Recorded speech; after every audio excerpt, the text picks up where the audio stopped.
Hey, welcome back to the Motivational Intelligence Podcast. I'm Sean Johnson, and today we're bringing you a conversation that Dave Naylor and I had with Paul Madero. So I'll give you a little background on Paul. Paul is a first-generation American, born in New York City with his family originating in South America, and he started his career at Baker Hughes in 2005. He's held roles in research and development, sales and marketing, Eastern and Western Hemisphere operations, and mergers and acquisitions. He has a bachelor's degree in mechanical engineering from Lamar University and an executive MBA with highest honors from University of Houston. Paul holds 9 patents, has been interviewed by the Wall Street Journal, among many other media outlets, and currently serves as the Vice President for Global Drilling Services.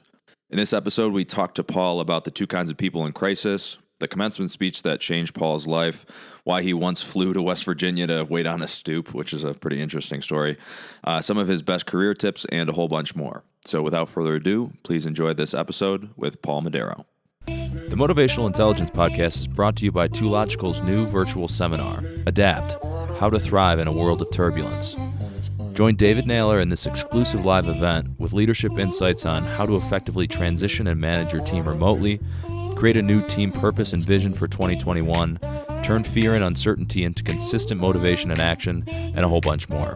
Go to 2logical.com for more information on dates, and as a listener of this podcast, you get a 20% discount on tickets. Just use the code ADAPT2020 at checkout.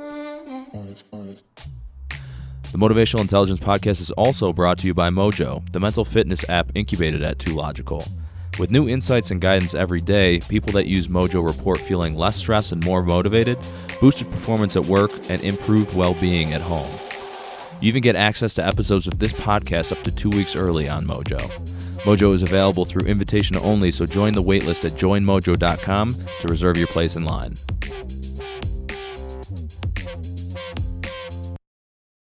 Well, hello, everybody. Welcome to another episode of the Motivational Intelligence Podcast.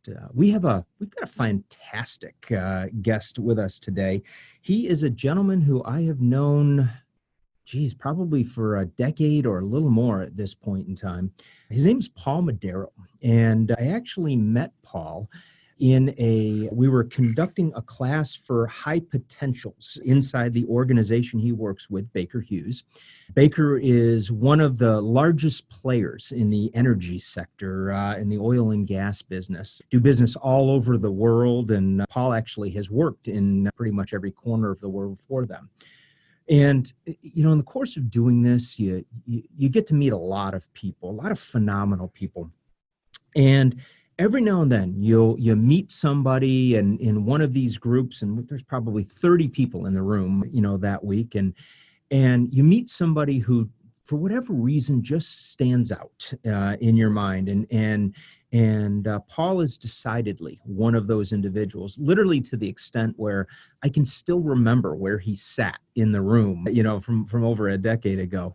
And so I've had the opportunity to follow Paul's career as he's moved up through the organization from being a frontline manager to now being a vice president of global drilling services for the organization. I followed his career as it's taken him around the country and overseas into Asia, into Germany.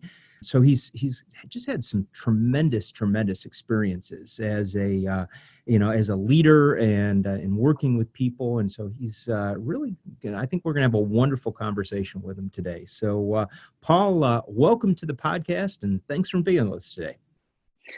Thanks, Dave, and thanks for having me. I'm excited, and it's interesting you say you remember where I sat. It was such a meaningful week for me that I actually remember where I was sitting as well, like it was yesterday. So it's interesting you bring that up, because I felt the exact same way about that week. Oh, well, thank you. It's such a cool experience, and it's really been a privilege getting to know you and to watch you as you've advanced in your career and taken on progressively bigger and bigger roles and challenges in the organization. And I thought a cool place to start in our conversation today, and candidly, it's kind of one of those you've shared over the course of time some of the pivotal moments in your life. And I remember you told me about getting to meet Charles Garrett when you were a senior in college, and in how a speech he gave at your university really kind of inspired the pathway or the journey you've taken, in your career. And so, if I could ask you, tell us a little bit about who Charles Garrett is and in that speech that he gave that kind of, lit a fire under your career. Yeah. So Charles Garrett is actually the CEO and founder of Garrett metal detectors, and it's one of the largest metal detectors in the world. And when we kind of started, that day, for me, I really had no idea that I was going to meet this individual, nor did I even have a sense that that day was any different than any other day that I had had. And long story short, really, we were kind of getting to the end of really my college career at that time. And professor was handing out bonus points. And, we all love bonus points, especially for the final, because he was known to have some of the hardest finals around campus. So yeah, I think he was really kind of focused and a bit worried about, people showing up to this talk that was going to take place that day from one of the alumni. So, he said bonus points. I said yes. So I assumed I would show up that day and just kind of go through and, listen and try to stay awake through the process, and not really having the mindset of really taking full advantage of it.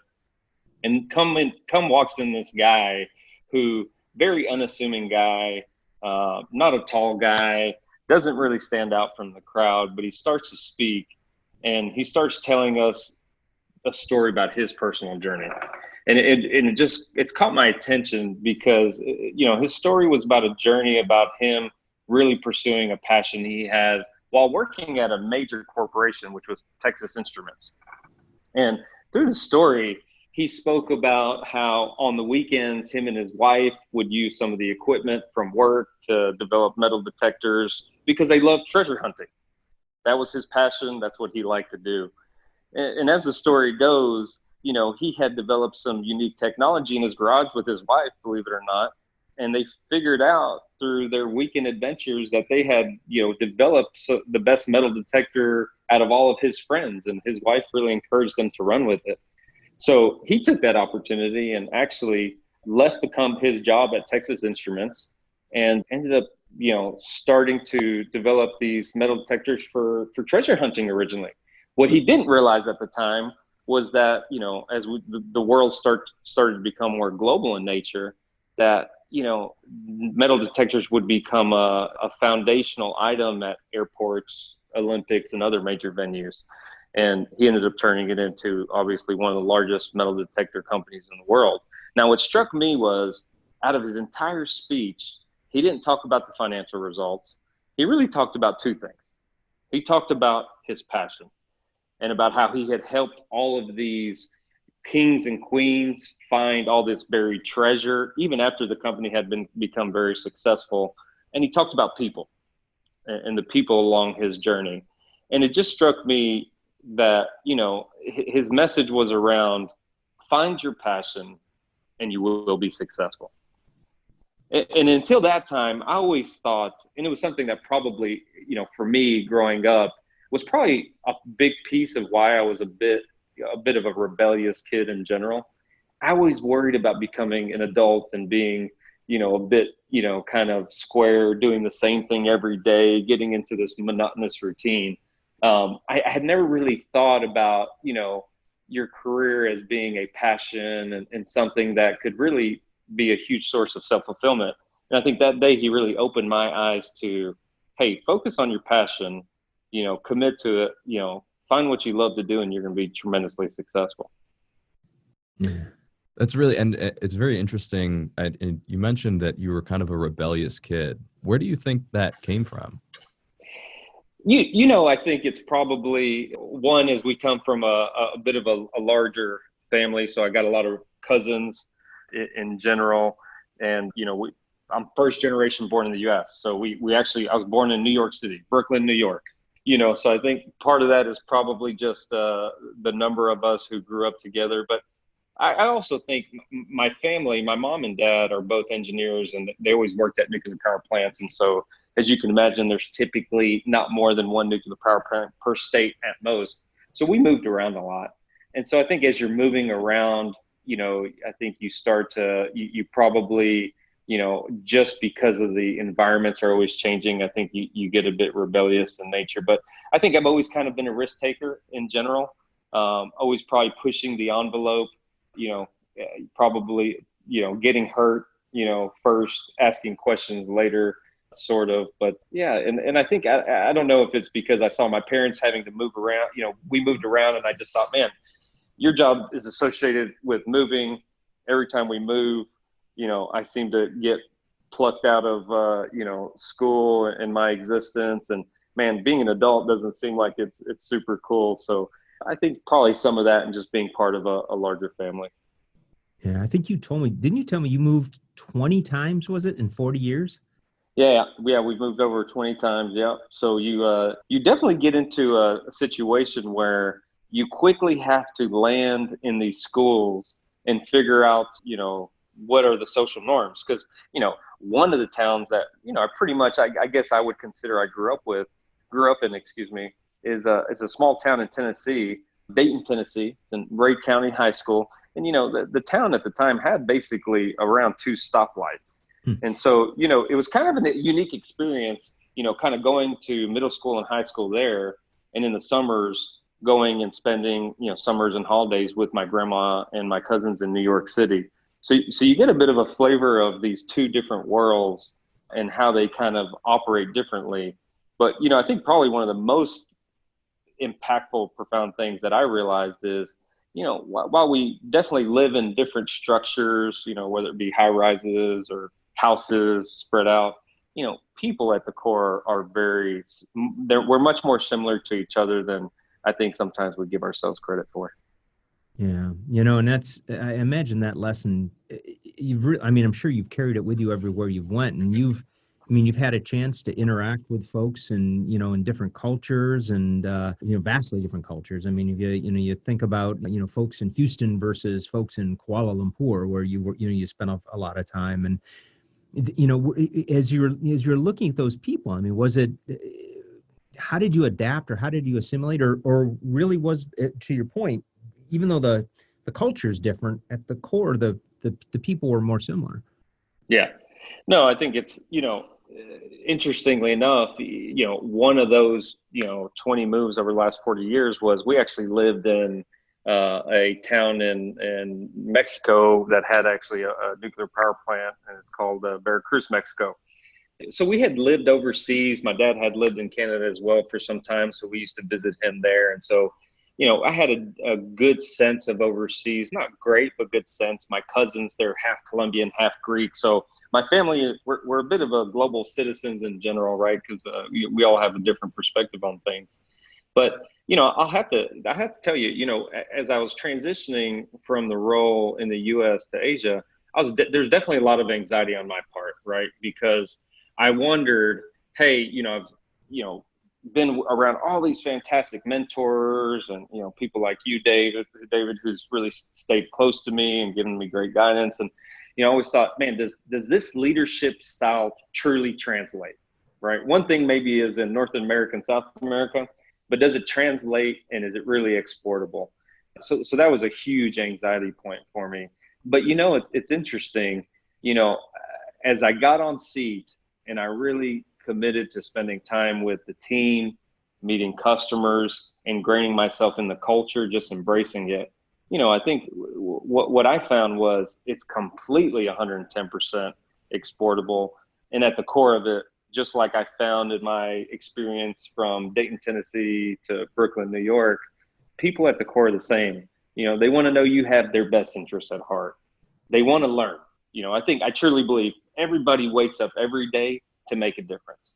They want to make a positive impact on something. We all have different interests and different hobbies, and that means something a little different to each of us, but we want to be part of something bigger. And I think once you tap into that and you start to really understand what drives and motivates people, you start to build these relationships. And I'll tell you, I think for me, that experience in Asia over those 2 years really left me changed in general. Completely different perspective to to the culture, the different cultures in Asia, to the customers. But at the end of the day, I think what drives us in the streets of New York City and the hills of Tennessee is the same that drive people in Asia in general. Yeah, and I think that's such a great perspective, and at least true in my experience. And I trust yours even more than mine, because I think you've lived a lot more places than I have. Paul, I want to rewind real quick. So back to the speech by Charles Garrett. You talked about, kind of at that point in your college career, you maybe, or at least in your childhood, kind of identified a little bit as a rebel. You listened to this speech by Charles Garrett, where kind of for the first time, it sounds like, or maybe just kind of the first time it clicked that your career and your passion could kind of overlap. So to that point, what kind of transpired from there? Kind of how did the dominoes fall for you coming out of college? Yeah. So I think, so after that, I obviously, finished school. My dad at this time, and probably 10, 15 years before this, had actually also gotten somewhat tired of moving around, as luck would have it. And he had started his own engineering company. They do a lot of work with nuclear power plants. They actually helped on the construction and expansion of the Houston Intercontinental Airport. I've done a lot with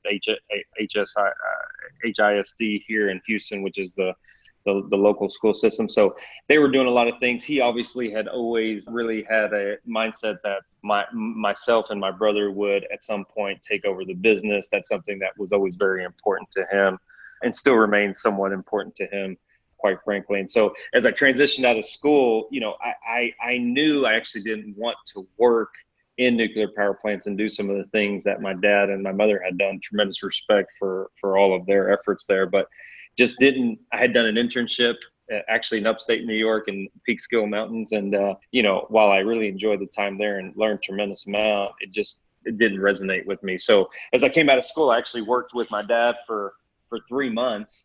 And man, I didn't have the heart to tell him that I just couldn't, do it anymore. He's my best friend, love him to death. He's, he works a lot, all that good stuff. But man, I didn't have the heart to tell him. Finally, about 2 months into it, I just realized that, man, I just don't think I can do this. And I had a really good friend who I had gone to school with, who was actually doing an internship at Baker Hughes. And he said, "Hey, Baker Hughes is hiring. You should really consider coming to Baker Hughes to interview." And so, the story would go is, my particular friend is just really good, as I'm sure you guys probably have some of these friends who he can make a visit to the McDonald's drive-thru sound super interesting. He's one of these guys. And man, some of the stuff, you would have thought he was, finding new life on different planets when he talked about research and development they were doing at Baker Hughes. And I just thought, man, that's exactly the kind of stuff I want to do. Because in a nuclear power plant, what you'll find is, and I'm glad it's this way, everything's really managed by the NRC, the Nuclear Regulatory Commission. So, you're executing very well established processes and plans that have been pressure tested. And hey, for our safety, I'm glad it's that way. But obviously, as probably a younger individual who grew up a little bit rebellious, who probably prides himself somewhat on coloring outside the lines, that I was really interested in doing different and new things. So he got me an interview, and man, I remember this like it's yesterday. My wife and I we were engaged at the time, and for 2 weeks, man, I prepped. Like, I would have her asking me questions. I would be verbalizing it. I prepped for that thing like I would have prepped for the hardest final I had in college, and really just got to understand it. I show up to the interview about 2 hours early. I still remember the car I was sitting in and in the parking lot, because I wanted to be early, because I wanted to show Baker that, hey, I'm serious about this. And, I wanted them to be like, hey, I was hoping they would be impressed. Like, man, this kid got here early. He must be, either he's really desperate and we should be worried that he's that desperate, or he really wants to be here. And so I remember, going through my pitch in the car, for about an hour. And then after that, it's Houston. It's in the summertime. It's hot. And I'm like, man, I need to go inside the building. So I go inside the building and I check in with the receptionist. And I said, hey, listen, I'm here early. I still got an hour. I can wait. It's not a big deal. Well, as luck would have it, the hiring manager wasn't there, but his boss, who was the director, was there. And, he was a very hands-on guy in general. And she said, hey, he wants to meet you. So why don't you go ahead and go up? So I was like, whoa, okay. Well, I don't know if this is a good or bad thing. Obviously, I was a little bit more nervous. And I came in there, and this guy was ex-Navy guy. So very, very disciplined guy, just very serious. And, we do the introductions. And the first thing he asked me was, Paul, tell me a little bit about Baker Hughes. Now, I had put so much prep into those 2 weeks. I had verbalized, I had put all the effort in, right? My mindset was I wanted this job. I practiced. And I'll tell you, he couldn't have asked me a better question than the one he did. And I went on for 20 minutes, and based off of his body language, as I was answering and as I finished, I knew I was going to get the job. I knew I was going to get the job because I think he realized in that moment that, hey, this kid's serious. He's clearly prepped. He's never worked in the oil and gas space, and he's definitely put the time and attention in. And I'll tell you, it changed my life. It really changed my life because I've been with the company ever since that day. It seems like such a good weed out question too, because I'm sure there's a lot of people that walk into the interview and say, tell me a little bit about this company. And it's like deer in the headlights. Yeah. It's amazing you bring that up. I'll tell you, I think, as you go through life, you see people who are super successful and you always, I think that there's this secret recipe. They figured something secret out that no one else knows. And it's like, it's like this magical occurrence when the sun and the moon and the stars align. But what you realize is it's the fundamentals, man. Anybody can do it. It's the fundamentals. I can't tell you how often in interviews I ask that question, and that's exactly what you get. Yeah. People, and it's like, you start to realize that, success is really in each of our hands. And if you're willing to do this stuff day in and day out, the fundamentals, that really drives the majority, I think, of success. But you're so right. I still, it's interesting though, because I'm still just a bit like completely shocked when we go into interviews or I meet with, even when I meet with, let's talk, employees in general who have career aspirations, and you ask them some very foundational questions, which you and I would have expected, there would have been some thought process put to it. I don't even care if it's a great answer. I just want there to be an answer in general and some vision and some perspective. And it's amazing. Yeah, it's amazing how often.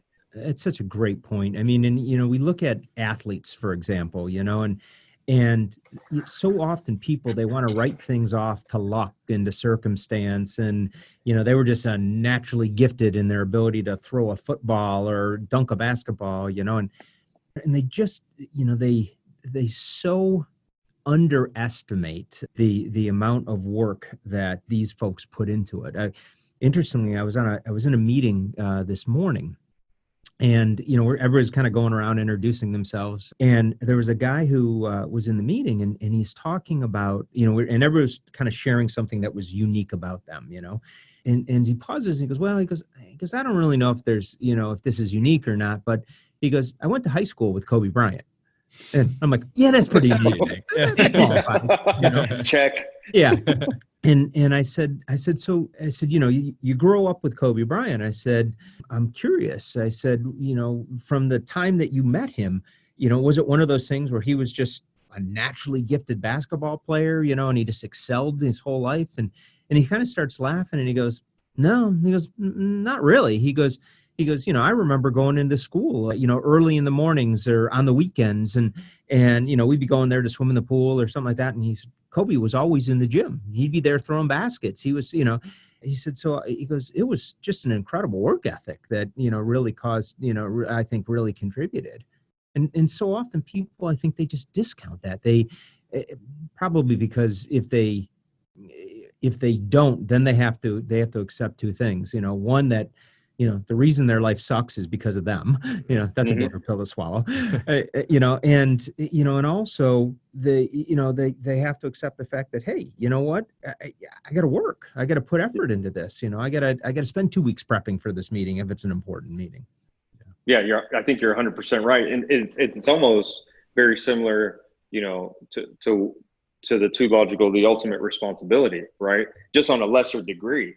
The truth is, as humans, I think we always try to rationalize things out, right? To either protect our own self-worth or self-confidence, or to your point, to go put in the effort.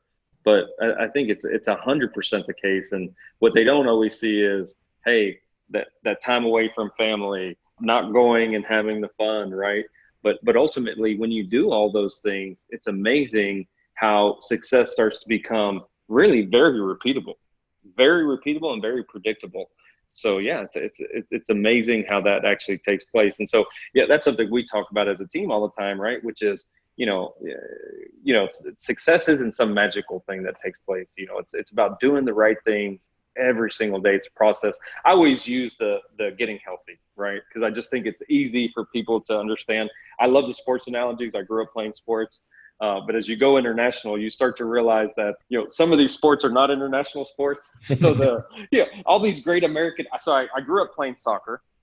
So love soccer in general, but obviously loved watching football. I'm a huge college football fan. Obviously growing up in Tennessee, huge University of Tennessee fan. And so you start to realize that these awesome college football sayings or football sayings, American football sayings in general, don't translate over. But so it's like, I always tell the team, look, if we want to get healthy, you always have those friends and things of that nature that say, hey, look, man, I'm working out so hard, I'm eating right, and I can't seem to get healthier or lose weight. And it's like, scientifically, that's actually not even possible. How many calories do you consume? How much are you burning? So we always talk about, look, eat right, exercise, and you'll get healthy. But that's a daily grind. That takes a lot of discipline, and you've got to do that when no one's looking and when people are looking. But if you do that, it's amazing how you start to really tap into your potential. And I think it starts to build off of off each other, and just continues to grow. Yeah. We've talked about it before on the podcast, but it's such I think that's such a powerful lesson of life, and I remember my mentor, who's the CEO of our organization, many years ago, talking to me about something that he called the cumulative theory. And, it's a conversation that to this day, it still sticks with me. I remember we're sitting in a car in a parking lot of a shopping mall, and he's saying this. And, he talked about how, if you do something once, it really doesn't make much of a difference at all for most things, right? He said, but things accumulate over time. And if you do things consistently, that's what builds momentum. And he said, so, if you begin to move through life every day, asking yourself, where are the areas that I want to build momentum? And what are the activities, the positive activities that will build the kind of momentum that I want? And he said, and that's true in your relationship with your spouse. You can just randomly move through days, and some days you build positive momentum, some days you build negative momentum, but in the end, you pretty much stay in the same place. Or if you're just consistently doing the right things, you consistently build positive momentum, and all of a sudden you find yourself with a really strong relationship. Yep. Same thing's true in your finances and, really your physical health, your career. So I think that's just such a valuable lesson for people to grab onto and really think about, what are the things that I'm doing that are building the kind of momentum I want in, the different pockets of my life. Oh yeah, 100%. It's amazing as you get older, you start to realize that a lot of the things your parents try to teach you, even the things you didn't listen to, really made a lot of sense. And it's like, hey, who you're around and what you invest your time in is a reflection of who you're going to become. Yeah, no. And, I think the consistency thing is so underappreciated, because I think the thing that so many people run into is they get overwhelmed by kind of the enormity of the goal or the task at hand. And and they get overwhelmed. So they say, they start making all these excuses. But the reality is, like, if you just eat the elephant one bite at a time, kind of build that consistency a little bit every day, it's amazing. And we were talking about it before we started recording. It's amazing just the amount of progress you can make in such a short period of time just by building that momentum. I think you're 100% right. I think, most people, they almost feel like they're at the base of Mount Everest looking up, and some of them don't even feel equipped to climb. Yeah. And and it's like, so I think it's exactly what you said, and you see it as people transition into roles. But it's funny. It's for some reason today I was reflecting back, and I changed roles in late January. And, of course, you go through this process as you change jobs, and you're really like getting into the details of the numbers and the business and the customers and the mix and the drivers. And, it's like the first couple months, for me, I'm not a super intelligent person. I don't consider myself, super gifted in that space. I feel like I work very hard, but it's amazing how the first couple months, it's like the retention is just not super strong, and you're constantly grasping at numbers. And then it's like it's amazing. The last 3 weeks, it's like, you're not even trying that hard, but you've put so much effort into it, like you said, and you've taken the small bites and you've grinded out, and you've said, hey, how am I going to get better today? That it starts to come together. And then it's almost like you start operating actually on a different level, because you're making these real-time decisions based off all that information. And all of that is just a reflection of all the effort you put in. Yeah. Yeah, no, totally. It's funny. I was reading a book by Mark Owen. He was one of the Navy SEALs involved in the Bin Laden raid. But he made this interesting observation about when he was going through BUD/S, going through Hell Week, that it was always the people that didn't make it through Bud Week were always the people that were thinking about the end of Bud Week. But he said the people that made it through were always the people that say, I just got to get to breakfast. Yeah. Or I just got to get to lunch, or I just got to get to the next thing. And it was always those guys that were the ones that made it through. Anybody that got overwhelmed with the enormity of, there's still 5 more days of this, they were toast. That's amazing. Yeah. That's amazing. And that's the small goal, win the day, Right. Yeah.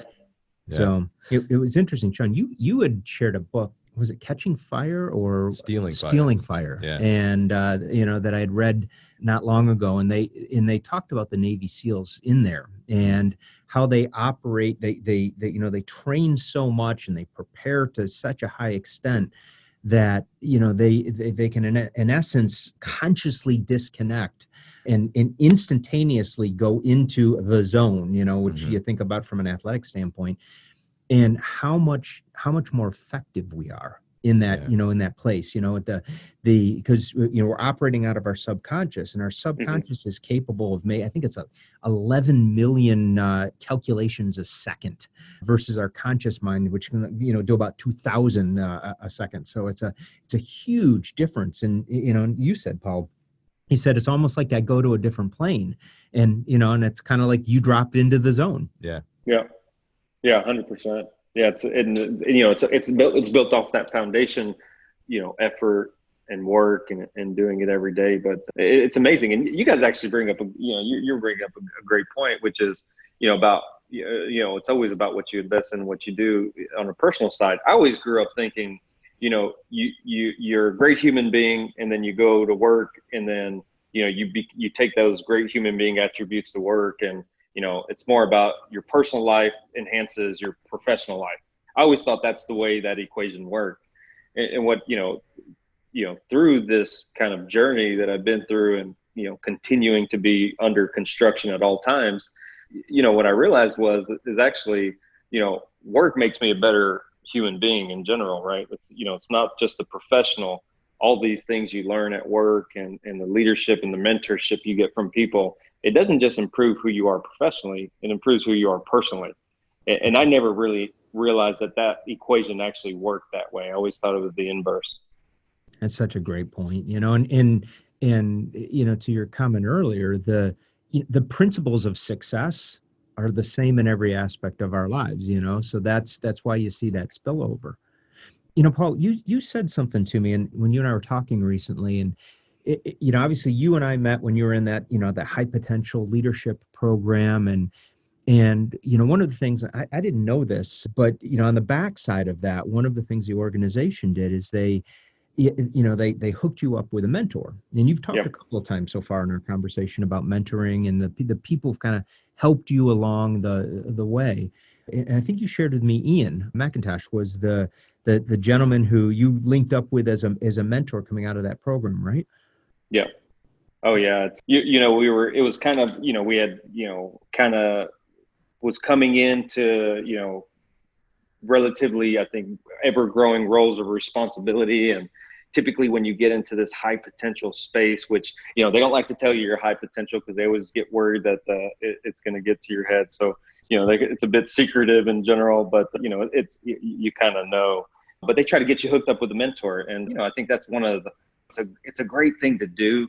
Not only does it from a messaging standpoint, because I think it made me feel like, hey, I'm important.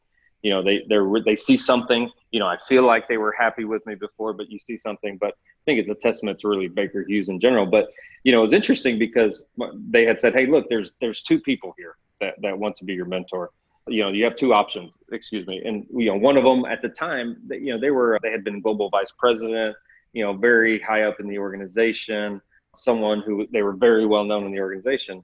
And then they said, but hey, this guy, Ian, and Ian was an executive at the time, but he was probably, 1 to 2 steps below this other individual. Hey, he had really expressed some interest in mentoring you. And I had known Ian. I didn't know him super well, but I had known him. And, it was one of those deals where, on the surface, most people would probably have picked, the highest ranking official because they have the best network, they have the most influence in the company. But, probably one of the very few, good decisions, that I made, which was I'm always big about asking people their opinion, right? I feel like the first is the last is the first. The amount of value people have that are sitting in plain sight that is so many times overlooked is crazy. I'm always very impressed when you watch Undercover Boss, right? Mm-hmm. I mean, you see, it's amazing when you go and talk to the people who are actually doing the work, what you find. Right. And so anyway, talk to my network, post it, and everybody was like, hey, look, Ian is a fantastic individual and he's got all these great attributes. And so long story short, I said, hey, would love to have Ian. I think they were a bit surprised. I think HR was surprised in general, but I'll tell you, I personally believe that in my adult life, there's no one who's had more of an impact on who I am than Ian. I mean, just a constant presence. He's one of these guys where outside of just being a fantastic human being, he's just a great, I think, teacher, very insightful. And, he's spent the last, call it 12 years, mentoring me. Today, we're on the same team and, we reporting through the same person. But, I can honestly say that, there really hasn't, a month gone by where him and I haven't connected and he hasn't imparted some sort of knowledge or perspective on me to today than since we started, this journey together.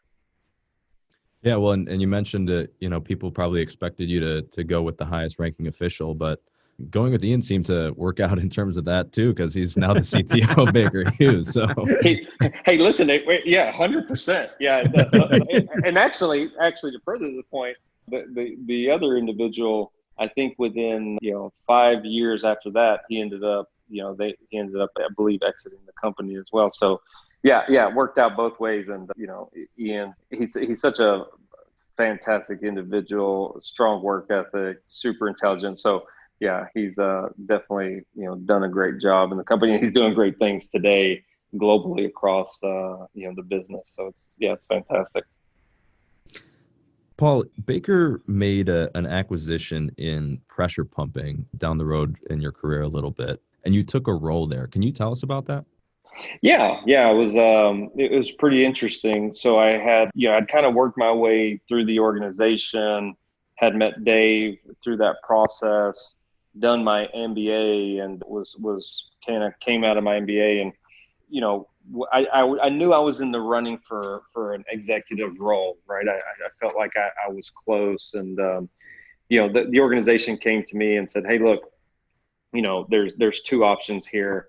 You can go stay in that business unit that you grew up in, that that people know and love you, or you can can take this opportunity and this acquisition we had just made. Now at the time, we had made it's a multi-billion-dollar acquisition. And it was the second time around we actually had acquired the business.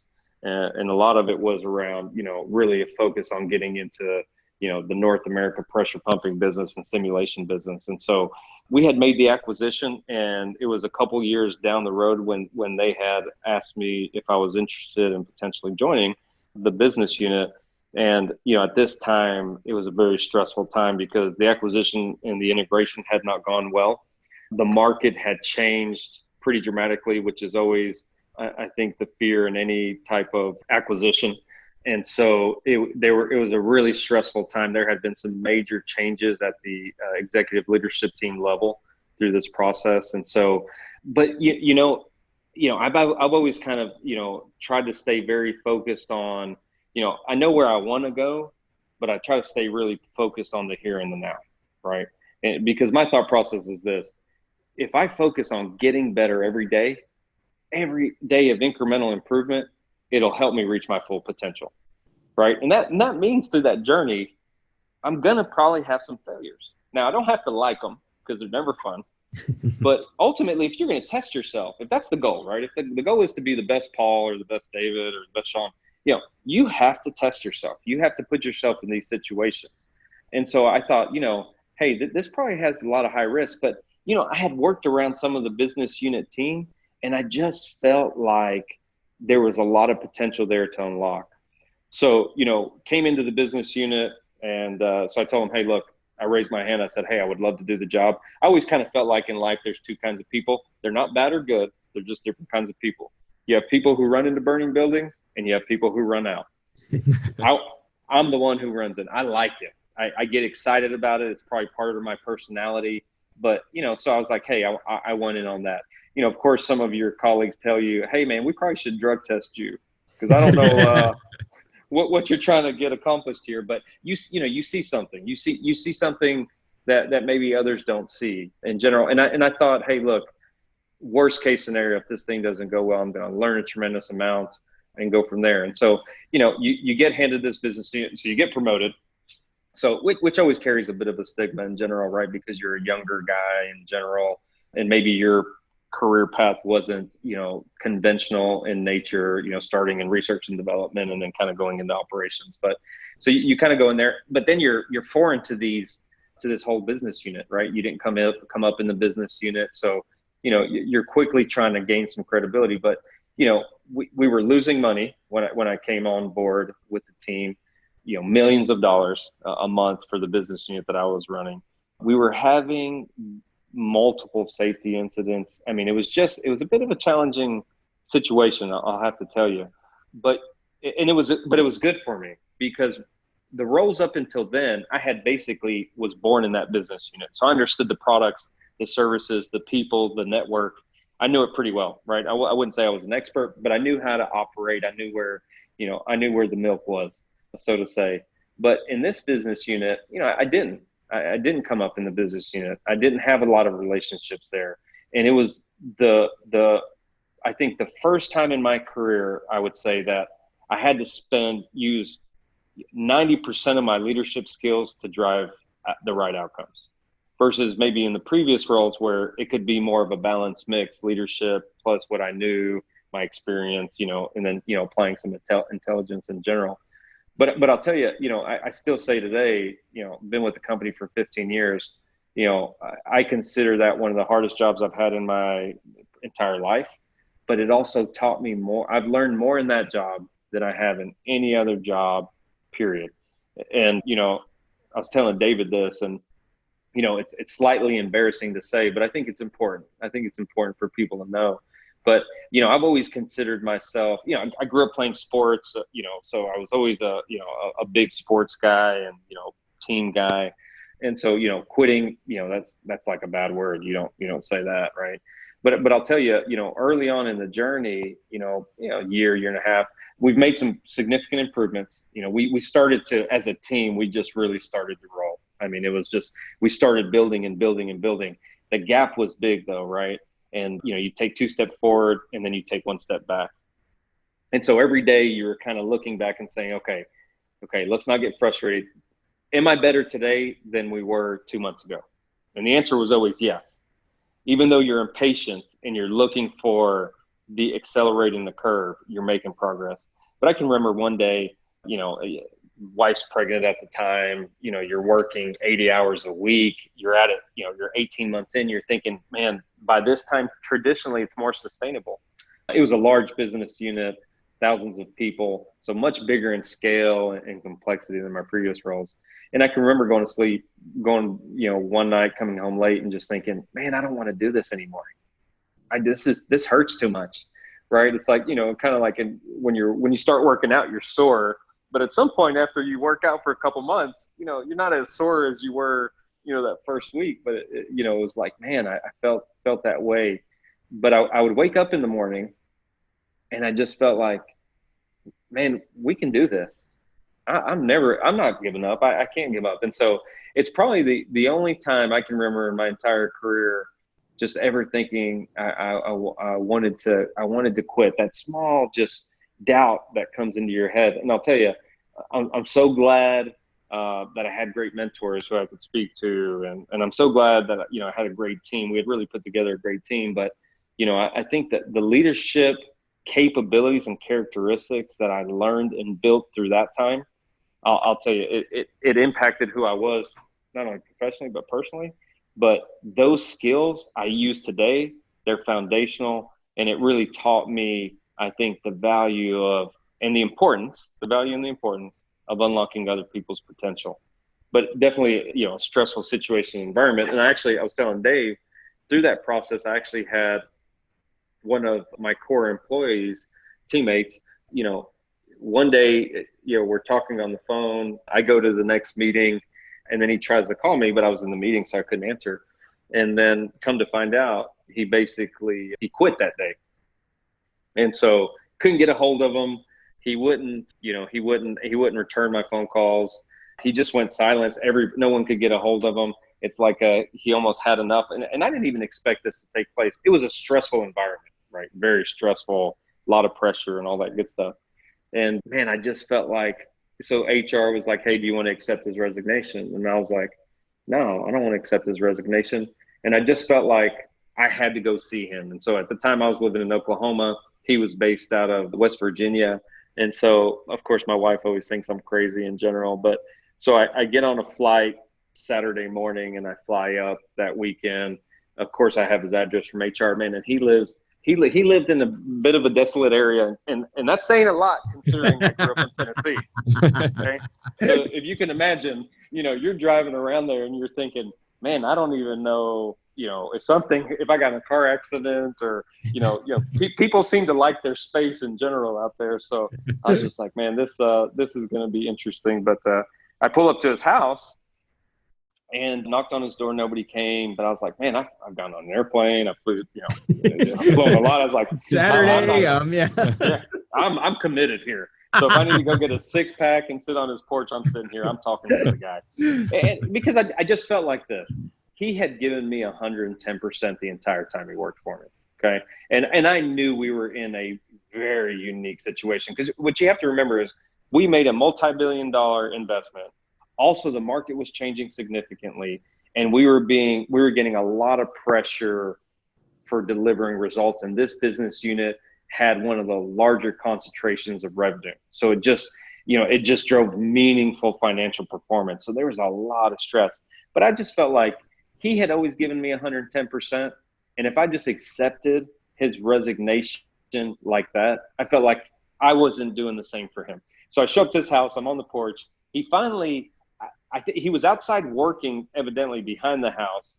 And he finally was just walking around. He didn't know I was there, and he saw me, and he just had this look of shock and a little embarrassed kind of, right? Because I think he had expected that he would never see me again. Sure. That was 100% the expectation. Hey, I'm never going to see this guy again. It's done. We're moving on. But it was good. We had a good conversation. I said, look, Anthony, hey, respect your decision. I'm not here for that. I just want to make sure you're okay first off. And I just want to talk. So I said, let's do this. I'm going to be here for the week. Take a couple days. I don't want to accept your resignation. and then let's sit down and talk. Long story short, we sat down and talked later that week, and we had a really good conversation. And, he had admitted that, look, he probably, he had taken so much pressure on himself. He was in the process of getting married. So, he had a fiance who was about to become his wife. We were spending a lot of time at work. And, he was struggling dealing with some of the pressure. But the learning for me was, quite frankly, was around staying connected to people's families. I mean, especially in these high, I think, pressurized jobs where it demands so much time and investment from people. At times, I think the families start to think of you, hey, Paul's keeps my husband at work too long, or he's doing all of this stuff. But the story goes is Anthony decided that he didn't want to resign. We found a great position for him, and he ended up flourishing in the company and doing some great things. But, it just, I really understood and learned the value of, hey, I got to really, make sure that in these stressful situations that I'm really getting deeper, and I'm making that personal connection with people's families. So they realize that, hey, I met Paul. He's actually a pretty good guy. I get it. I make sure that I show the appreciation for them, because I think a lot of times, at the end of the day, the unsung heroes, really the people who really enable all of us to go out and chase our dreams and to look for these opportunities of self-fulfillment are husbands and wives who are at home, and that whole family unit. So great learning lesson for me, and something that from then on, I really changed the way I approached and made sure that I was getting connected with people's families and understanding, any challenges they had, and just trying to drive a more meaningful relationship.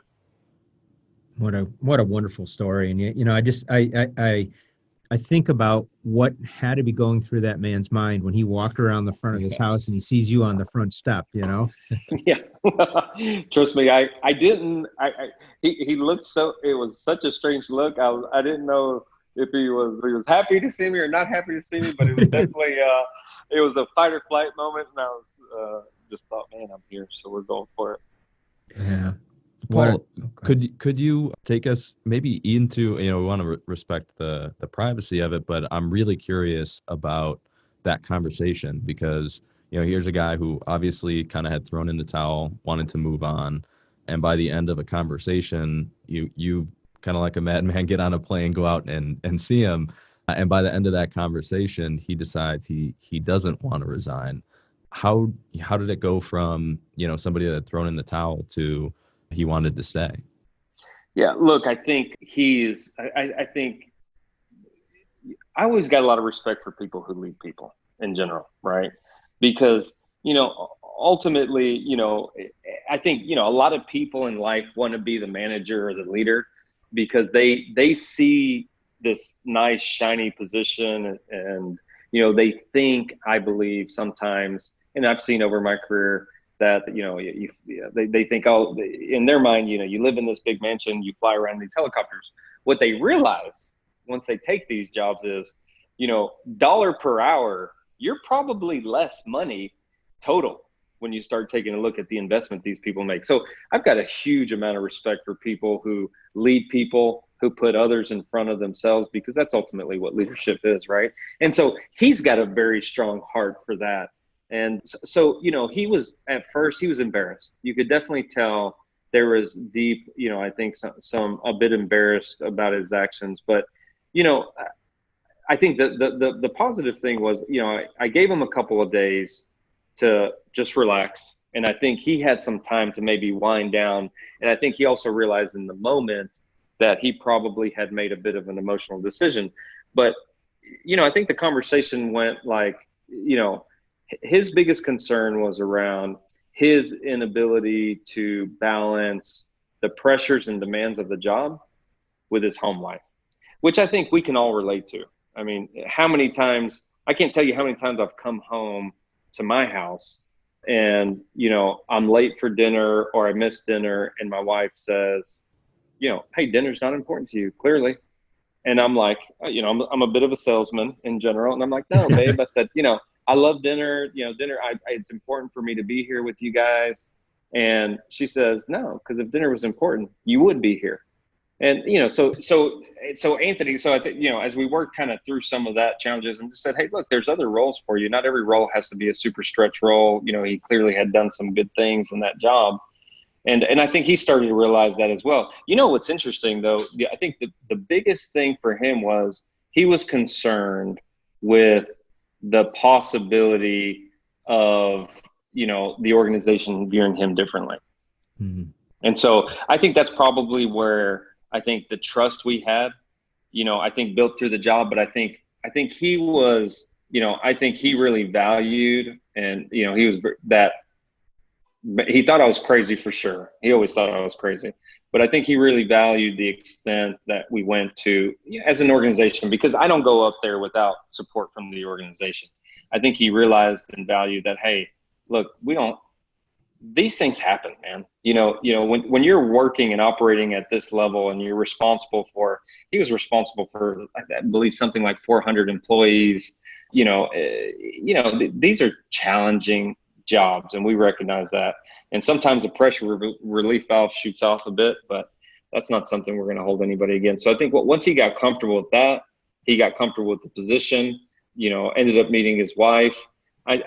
When all that came together, I think he got very comfortable with the idea. But, man, he gave me so much in that experience, him and his wife, fiance at the time, wife now, because, what I learned is, all the dynamics that I'm trying to deal with and manage at home. I've always been pretty connected with my team in general, just because I like people. I enjoy being around people.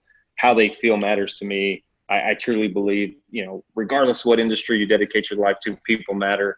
Not even just from a success piece, just from a human being piece, right? But, I'll tell you, that taught me that you really needed to dig deeper, and you really need to get connected with the family. Yeah. And it almost seems like some people are, maybe they're uncomfortable with that, or they don't put enough weight on the importance of it. But, I think, to your point, Paul, we're not singular individuals, and we go home and we have conversations with our spouse, and, and they may support us in pursuing avenues in our career, or they may sit there and go, well, do you really want to do that, and undermine it. And so, having connection with that support system and understanding that commitment, and candidly just showing that you care, I think it sends such a powerful message. So I love that story. I think it's just incredible. Yeah, I think you're 100% right. I think showing up, right? I think it's exactly what you said. I think some people probably feel uncomfortable with it, but I think when you make that effort to connect beyond, your teammates, the employee, whatnot, into the family, man, it's they appreciate that you make that effort. They recognize it, and I think the relationships you build through that is pretty amazing. And what's interesting about those, that 2.5 year stint in that role is, we ended up making, one of my best friends today, I met him through that process. And he was actually, interestingly enough, he was the HS&E guy. And through that process, I was like, man, this guy, he's great at HS&E, but this guy can do a lot of different things. And through that, obviously he took on different roles, and he leads up a big business unit now. But, you end up building some just tremendous relationships through these processes when you open yourself up to that. And I think make it an important part of, how you build relationships. Yeah, no. And to that point, Paul, about relationships and being on a team, after Halliburton bought Baker, you joined the mergers and acquisitions team. Can you tell us about that experience and what you learned, particularly when it came to teams and teamwork? Yeah, no doubt. To set the scene a bit, it was the largest, oil field services merger in the history of the industry.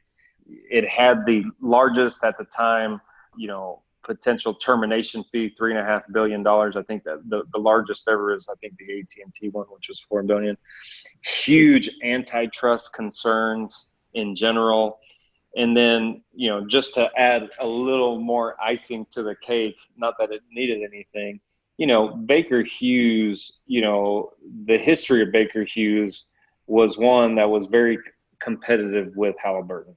So you already had two very distinct cultures, and how not only we viewed ourselves, but how we really operated in general. So there's a lot of dynamics there. But, having gone and done my MBA and reading all these Harvard Business, reviews with, Carly Fiorini and, reading all these things, I was always very, intrigued by acquisitions, not only just from a financial standpoint and the commitment shareholders make, but really the cultural piece, how things get put together, why they get put together, and the complexities behind some of that. So we go into this, and here Ian pops up in the story again. So there's a common theme here. So as you can imagine, he gets great Christmas presents from me in general. But so I'm off doing a different role, and I was actually started on the integration team that was going to help ensure that the two companies came together in the right fashion.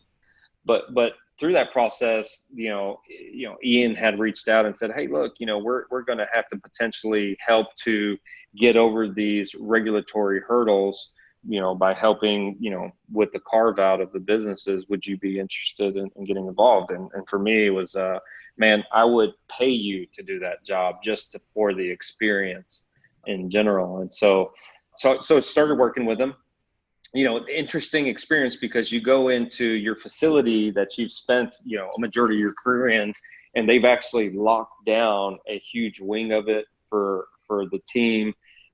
For a while we had security guards at the door in the entryway in. They had kind of, built up some cubicles and some offices. And so, you're back there kind of very secluded, and you're putting in a lot of time because, the team is very small and it's growing, and, you've got all these people coming in there. And so he had brought me in, and he had really said, "Hey, look, you probably have the opportunity, it hasn't been decided yet, to potentially be one of the leaders of the business, for the global business." And, of course, as you can imagine, I was absolutely, ecstatic, about the potential. And, for the next 2 months, we're working 70, 80 hours a week, weekends, as you can imagine, because there's a lot of pressure to make sure that the deal gets done and that we're doing everything we're supposed to be doing. And, we're working with, let's call it 40 or 50 people in a group and a team. And so, through those 2 months, people pretty much assume that I'm going to be officially named in this position as, the global vice president for potentially the carve out. And so 2.5 months in, nothing's been officially said. So I was wondering, I wonder what's going on. Didn't think too much of it. And then one morning, Ian calls me in to his office, and he says, "Hey, I've been probably postponing telling you this for a couple of days because I know how much this means to you." But he said, "Hey, look, we don't feel like, you're the right person to lead, to get to be named the global leader for this role." It was a very international kind of business that was going to get carved out. It was definitely different than my background. And he said, "Look, we're going to bring in, potentially this other person." As you can imagine, for me, here I am, I had left my family in Oklahoma City, moved down, there immediately. I was flying home on the weekends, putting, 70, 80 hours a week in, just completely committed and just gave myself to this. Of course, you got your family sacrificing, you're sacrificing. And then, for the last 2.5 months, everybody thinks that I'm going to get this job, and we're very secluded and kind of confined. And so, it was very emotional for me in general. But I told him, I said, "Hey, look, I have so much trust in him." And while I was hugely disappointed, even talking about it gets me, sensing disappointment. Mm-hmm. But I told him, I said, "Hey," I said, "Hey, look, I'm disappointed, and I know I can do the job, but I said, I'm going to be the best teammate there is that you've ever seen." And he said, of course, he said, "I know you will, Paul, and I really appreciate you," and, blah, blah, blah. So, at that time, it was probably like, 8, 9, 10. We had, it was like a Friday or Thursday or something of that nature. And I kind of wrapped up and I went home. I had to go to I was in temporary accommodations, and, complete transparency, I was emotional. I cried at the house and all that good stuff. And it means a lot to me. What I do means a lot to me. Contributing on the team means a lot to me in general. And I'd given myself 100%. I always say, hey, if you play a game, a soccer game, a football game, a basketball game, and you lose and you don't come off the field crying, I probably don't want you on my team. I need full commitment. And that's just, I think, how I operate in general. But, as I really started to, you kind of get over that emotion, of huge career disappointment and like wondering, man, my family's, committed so much. My wife's taken care of, a 3-year-old and a brand new baby, and it's like, and you've got all these things going on in your head. I just thought, here I have been, through my entire career preaching about how, it's easy to treat people well and to do the right thing when you're starting and getting playing time and raising championship trophies. But all of a sudden when you get benched, that's really a good test of, do you actually believe what you say, or do you just say it because it benefits you and it's easy to do in your situation?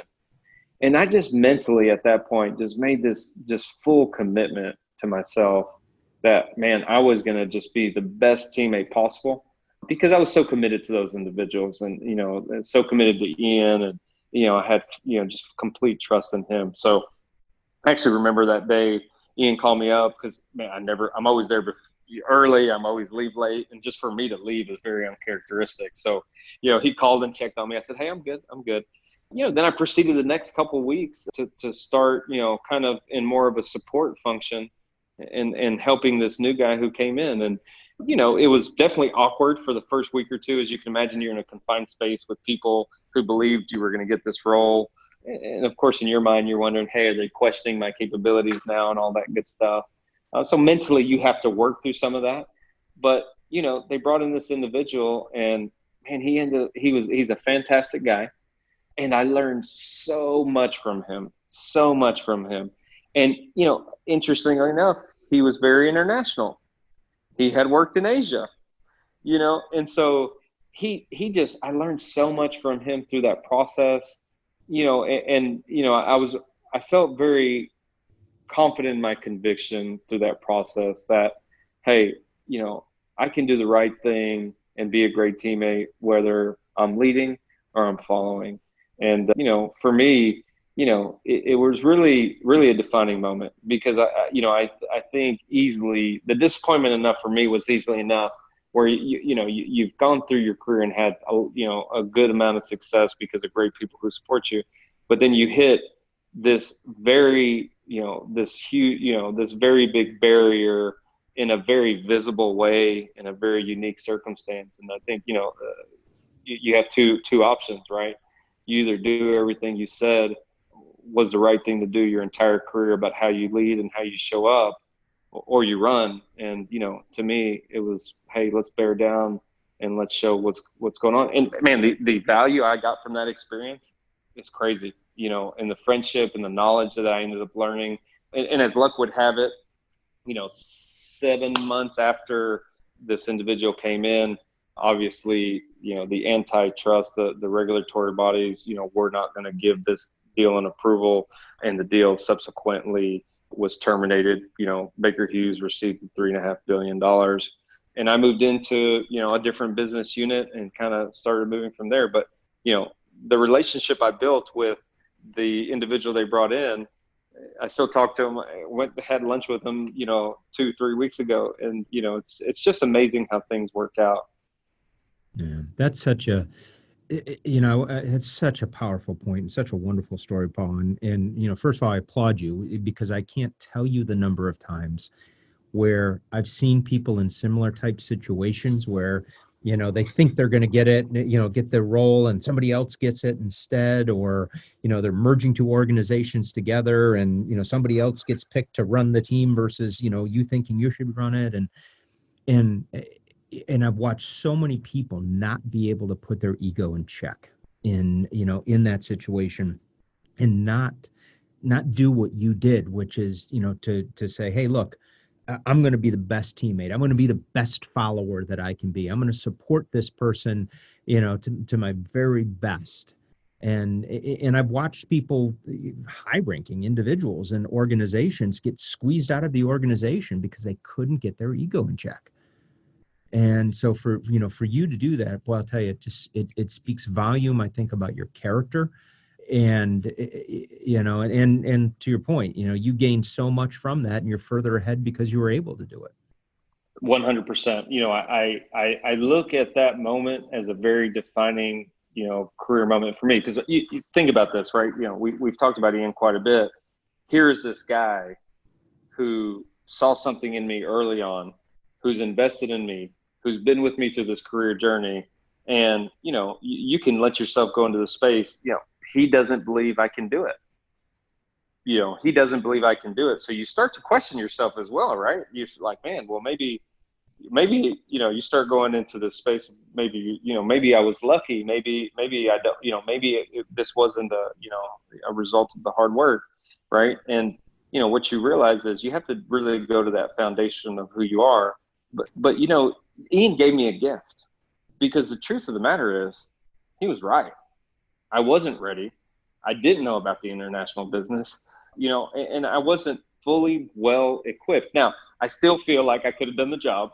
That's the fighter in me. No doubt about it. Put me in, coach. Yes. I'm always ready to lace up.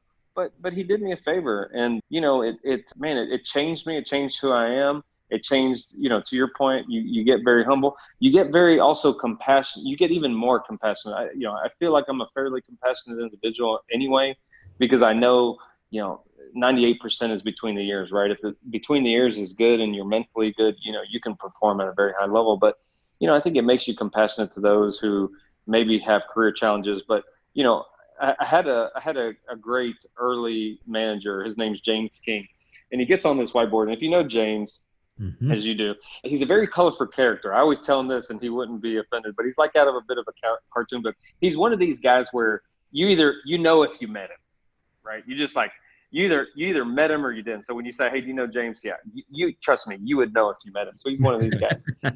He gets on this whiteboard one day, we're talking, and he's very philosophical about things. And he starts drawing this chart, and it looks like kind of like a pencil art of the side of a mountain, right? So the mountain, and you kind of going up the peak, but it kind of comes down, but it's always moving up in the right direction.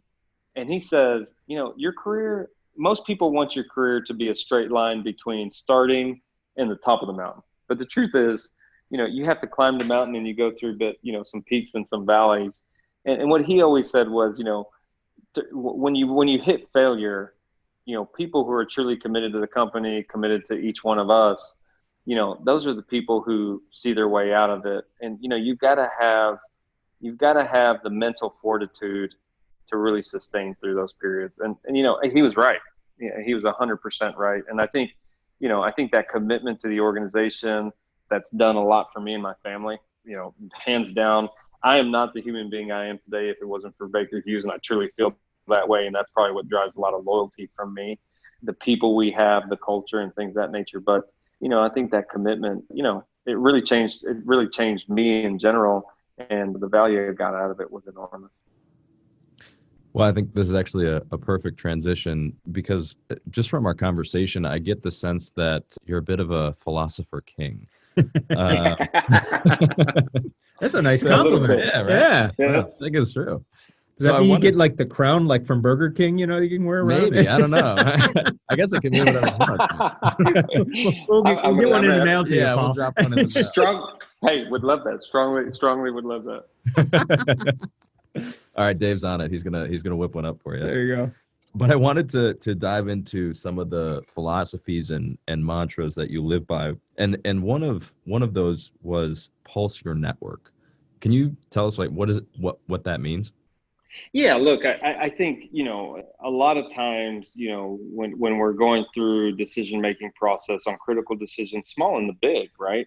A lot of times I think we don't always utilize all the resources we have. And so, one of the things that I truly believe is foundational to success, whether it be personally or professionally, is, getting with your network and talking to them, asking them their opinion. Hey, this is the situation. This is what I'm looking at. What are your thoughts? And really starting to, get their perspective. And what you'll find is there are themes that will start to pop out, right? It's amazing as you start to have these conversations. And these themes start to pop out, and you start to get very crystallized in the decisions you're going to make. And, many times I can tell you, you go into these conversations with almost your mind made up on something, but you've kind of gone through this process before, and you realize the value. And after you've kind of gone through and talked to all your network, you realize, hey, man, I probably need to make a bit of a different decision here. And so I think it's really just leveraging people. And it's amazing, when you have a network, there's an amazing thing that takes place when you ask someone for advice, right? And it's so underrated. If you think about it, when you ask another human being for advice and they give it to you, typically they want their advice to be right. So you're almost actually connecting directly into their full network because they don't want to tell you something that's wrong. So whether they realize it or not, they're helping you in general through their influence to ensure that, what they've told you is accurate. And you've shown, I think, obviously that individual a lot of respect by asking them and all that good stuff and showing them that you truly do appreciate them. So, I think that network, I think that's probably one of the areas which people aren't as deliberate about building, but the value you can actually derive from that is exponential. Mm-hmm. Yeah, I think that's, and even just, it's something I'd never really thought about with kind of like the second layer of connections that you're really tapping into their connections as well. Just, if they're ensuring that the advice that they're giving you is accurate, you really get a multiplier effect there. How have you done that through your career? You talked about building a network. Are there any, best practices or tips that you'd recommend? Yeah, look, I think I think first it's you have to realize the importance of the network in general. And when you bring up that term network, some people get very turned off, right? Because they think, oh, this is like politics. This is like school. People who influence, but that's not really what it's about, right? What it's about is it's about understanding people's opinions and perspectives. And ultimately, if you're going to dedicate your life to this company and choose to spend your life, because you're not getting those hours back in that way, why not get to know the people who are there? So I think it starts with realizing the importance and then being deliberate about it. I think just as you're in any social settings, and we're creatures of social experience, you start to realize there's certain individuals who really have the pulse on the organization. They're either formal or informal influencers, right? So it's not even about title, right, or position always. But you start to understand that these individuals either have some deep insight, or they're informal leaders, or they're formal and have, are a visionary. And I think it's about really identifying those individuals. And that doesn't mean that day one on the job, you sit down and you start writing all these things. You start to realize it through your interactions. Sometimes they might not even be managers. They may be, key account leaders or something of that nature. And so I think it's, identifying it and then being deliberate about making a connection with them, checking in with them. And look, what I always find is having a very attitude of service. I truly believe that I work for all 60,000 employees at Baker Hughes. So at any time, if anybody has a question, they can come ask me. I'll speak to anything, if they have a concern. And I think when you have that kind of attitude and people sense that, hey, I want to be a great teammate, that's important to me. I think it really enables you to start to build some relationships, some connectivity, which, as you can imagine through Baker Hughes, through the GE integration, we've brought in a whole different set of people. And I can honestly say that, some of my really good friends are legacy GE leaders and employees. And, it's been a fantastic transition because it's a different perspective and you learn a lot of different things. So, I think from a networking standpoint, I think one, understand the importance and don't let anybody tell you it's not important in its politics. It's much more than that. It's too easy to write off. Be deliberate about it. Truly understand who are the formal and the informal influencers, and you go have a service type attitude and go connect, because what you'll find is a lot of those individuals want to connect with you just as much as you want to connect with them. Yeah. There's something, and I think there's great wisdom in that, and nobody does it alone, and so to gather the insights and the perspectives is so valuable. You said something a little bit ago. You talked about when James King kind of sat you down and showed you that career progression up the side of the mountain, and it not always being a necessarily a linear pathway. And I've watched you rise up through your career. I've watched you take on different roles in different business units. I've watched you take roles on in different parts of the country and in different countries across the world. And you said something to me a while back, Paul, and it kind of stuck with me. It's kind of another one of those Paulisms, I guess you would say. But you said, I've never gotten a job that I didn't ask for. Yeah. So, kind of put some context around that, because I think that's, I think that's such a powerful statement. Yeah, it's,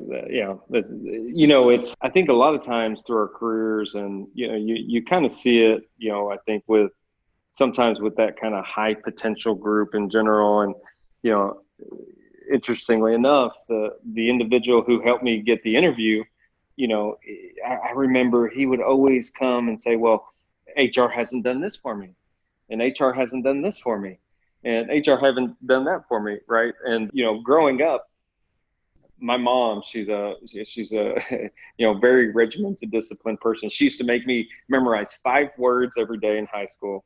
Right after school, as you can imagine, I wanted to go hang out with my friends. Here she does. She has me at a dinner table with my grandma, who had spent 30 years with the U.S. Postal Service and retired, and she was spending a couple of years with us before she headed to South America. And so 5 words you had to memorize, and then a quote. And I'll tell you, one of the quotes she made me memorize, and it's something that stuck with me, was, hey, don't wait for your ship to come to harbor. Go out and swim out and meet it, right? And so, that in combination with seeing people always waiting for HR to come to them with an opportunity, you start to realize, through these experiences and great mentorships, it's like, don't wait for people. Don't be so worried about people telling you no, or don't be so worried about, don't let your ego get in the way of a great opportunity. And so I can tell you, basically the majority of all the job moves I've ever had, I've always been very vocal through engagements with senior leadership or with my boss, and saying, hey, listen, if this particular type of job, ever becomes available, I would love the opportunity to do something like that. And I think that's important for a couple of reasons. One, I think it's important because I think it shows the organization that you have a vision for where you want to go. You have an interest. And I think it starts to plant seeds as well. Like, hey, I never thought about Paul or Joe for that job, or Rachel for that job. I didn't realize that she was interested in it. But what you find is a lot of people don't want to put themselves out there. I think they want to be approached with it. And I just think if you're willing to accept failure, right? And I think that's probably a common theme. And for people maybe to be like, well, I don't know if you're okay. I don't know if you could do that job, which that's come up a couple of times. Like, well, I don't know if you're experienced enough to do that. Here are some of the experiences.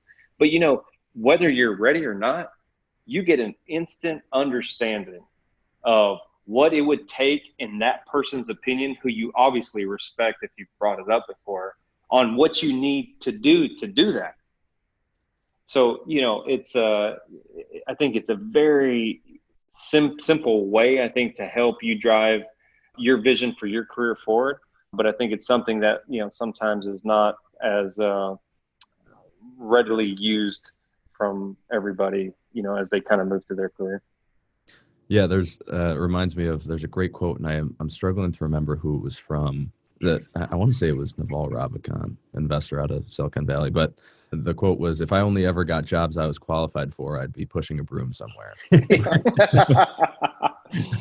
100% right. You're 100% right. It's amazing when, you put yourself out there, you're willing to accept failure, you're willing to be somewhat embarrassed publicly, all of those things that scare us. What do they say? Most people would prefer physical harm than public speaking.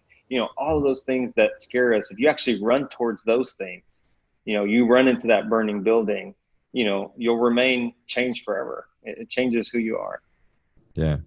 Well, Paul, along those lines, you mentioned something earlier in the conversation. As a college student, you kind of characterized yourself as a color outside the lines kind of guy.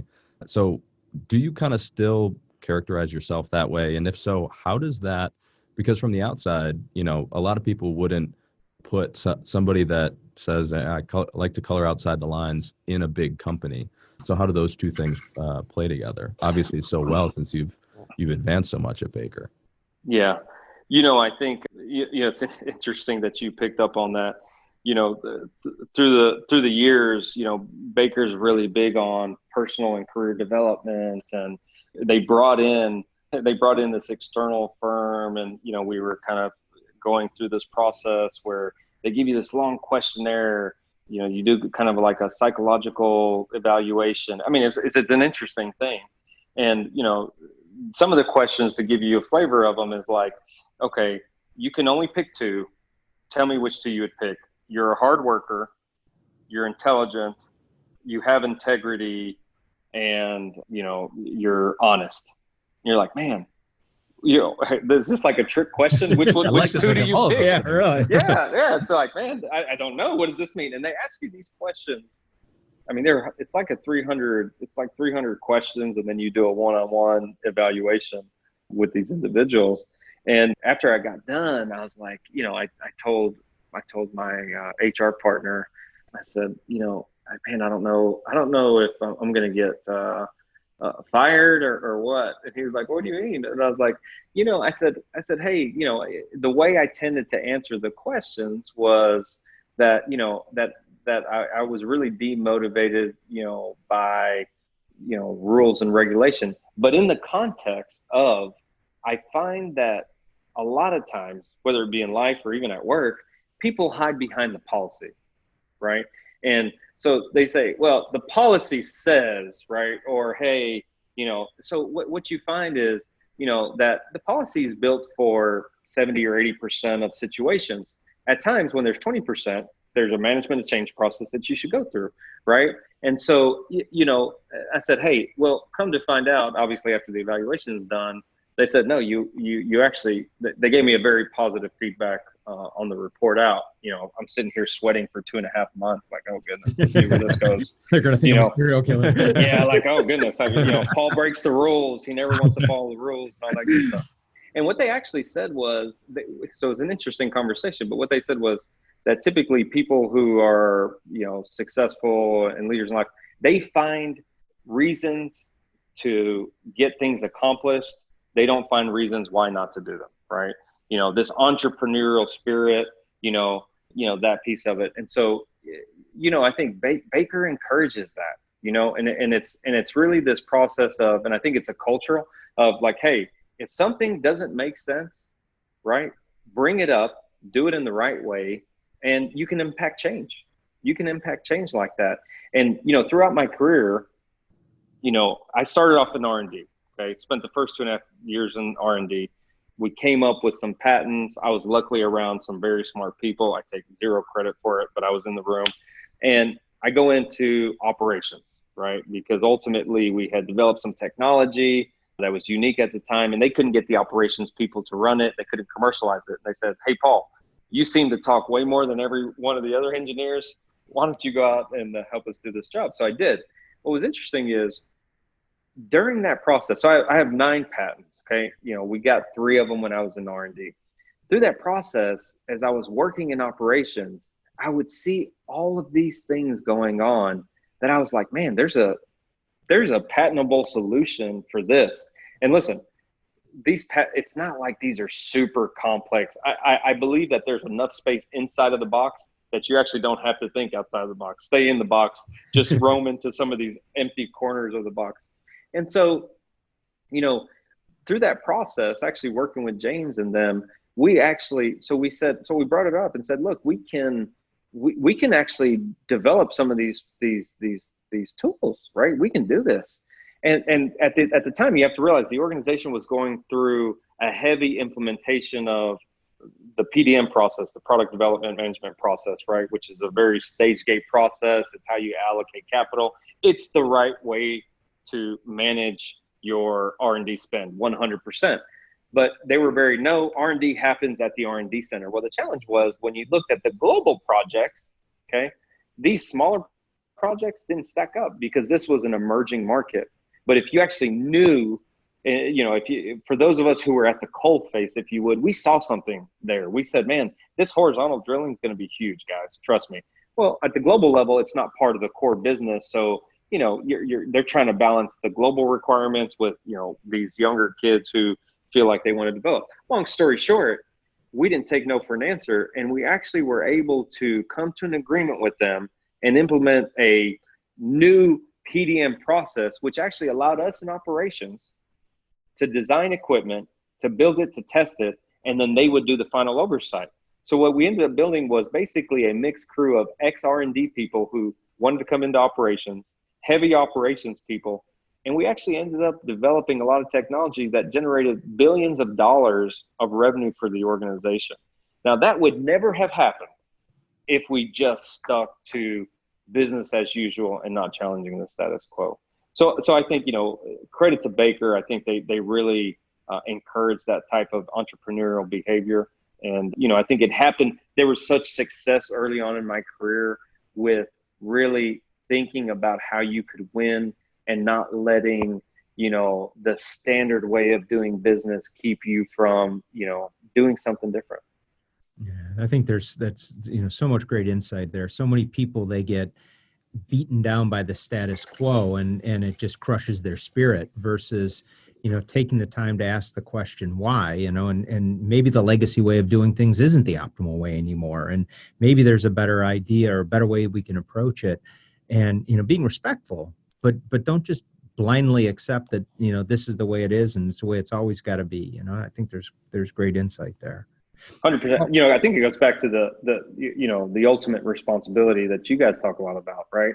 Which is, when I break down ultimate responsibility, it's like I'm either a victim or I control my destiny, right? And if you truly believe that you can manifest your destiny, that you actually impact things around you, and you're passionate about it, like Charles Garrett is, right? I think it's amazing the change you can make, because the truth is, I don't feel special. I don't feel like any different than any other individual, right? I was surrounded by some fantastic people who encouraged me and who mentored me, but that commitment and belief in what you're doing, and I think that unwavering belief that, hey, I control my destiny here. I have to figure out a way, as you said, do it respectful, and I think that's infectious. I think people see that, hey, the intentions are good. It's not like these guys are going to make $1 million themselves. They want to help us win. Hey, let's see what happens. And, luckily Baker was significantly rewarded. And so were we from a career opportunity perspective. So, yeah. Paul, let me ask you about another one here. And this one, I'm pretty sure has a James King tie, but I'm not 100% positive. That you get to disagree 3 times.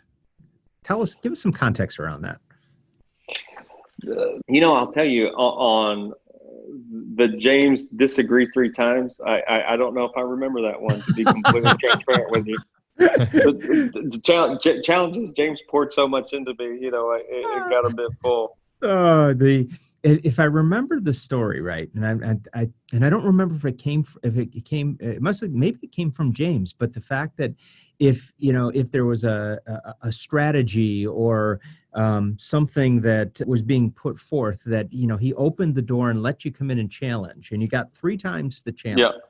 And if at the end you couldn't convince him that that it was kind of the way that you thought it should be, he didn't agree with you, that that you had to get on board and fully support that side of the initiative. That's a context that I had around it.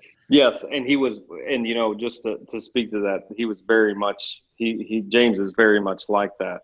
I think he encourages that debate and that discussion, and he takes it in. Even after, he's one of these individuals, and I think it's a important attribute, who really tries to understand where people are coming from, but then, also, as you can imagine, we could sit around and debate forever, but at some point, whether we like the decision or not, whether it's our idea or not, getting it done and getting it accomplished is extremely important. And, through that time I just talked about, on getting, all those products developed and really operations, James was my boss, and he was a central figure in helping us maneuver through that piece of it. And I'll tell you, there was a lot of debating going on how we politically maneuver through the organization and, how we go about it. And but he's got a very strong mental framework on how he leads and manages. And I'll tell you, he's a fantastic individual. Paul, I want to be respectful of your time, but before we wrap up, I just wanted to ask if there was one thing that you'd want people to remember from this conversation, what would it be? Don't be scared to fail. No one thinks you need to be perfect.